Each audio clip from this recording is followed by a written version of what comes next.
In truth, if it were not for the deaf, dumb, and blind hindrances, Tommy Walker would have been nothing more than your average Joe. The malfunctioning of his human senses of sight, sound, and verbal communication,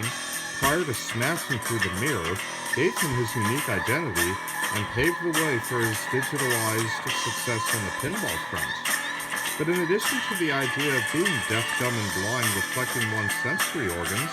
the broader concepts of social lacking play a profound role in the outlooks of Tommy's parents and people like them in society. All throughout the rock opera, many of the adult characters exemplify the intellectual components, or lack thereof, that deafness, blindness, and stupidity imply. For example, the idea of turning a blind eye or deaf ear to a given situation and the people involved therein. Case in point, Tommy's parents' bedroom charade, soon spotted by their minor of a son, catching everybody completely off guard in the end, leading the adults, quote-unquote, in the situation to impulsively cover up their wrongdoing by swearing their son's secrecy,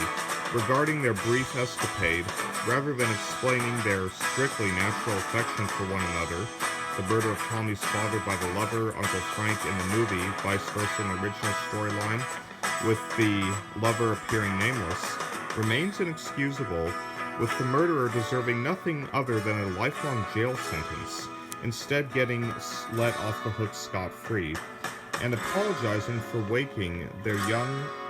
child in such an unintended vicious manner.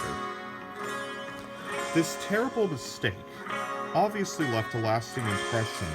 on the eyewitness, who understandably never fully forgave his folks for what they did to him, causing all of his personal troubles to begin with. And as if that were not enough, the family tradition continued with Cousin Kevin and Uncle Ernie, each deliberately disregarding their cousin/nephew's subsequent safety under their untrustworthy care, choosing to exploit Tommy's vulnerability in the non-blink of an eye. At least these characters redeemed themselves in the end, with Uncle Ernie actively campaigning for Tommy's holiday camp, and Cousin Kevin confessing to having had problems of his own growing up, which still haunt him to the present.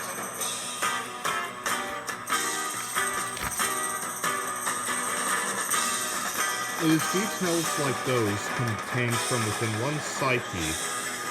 that help to personify the humanity behind a trooper like Tommy, in turn drawing sympathy from his audience as to his forsaken life's condition, via the above simulated experiences allowing normal folk to walk in his shoes for as long as they like or can. Yet for many, the mystery behind behavioral and learning patterns exhibited by his pupils, inflicted with conditional hindrances, remains incomprehensible. But rather than tracing the roots of those experiencing the lifelong setbacks in a sincere effort to truly understand the origins of such auras, adults in the picture often look for the short-term, quote, quick fix, unquote, to the rapidly evolving physiological problem at hand, to simply bring a short-term end to the misery felt and experienced by all surrounding and supporting the afflicted children as best they can. While the notion may sound attractive to open ears, its ramifications require careful consideration before enacting the practice.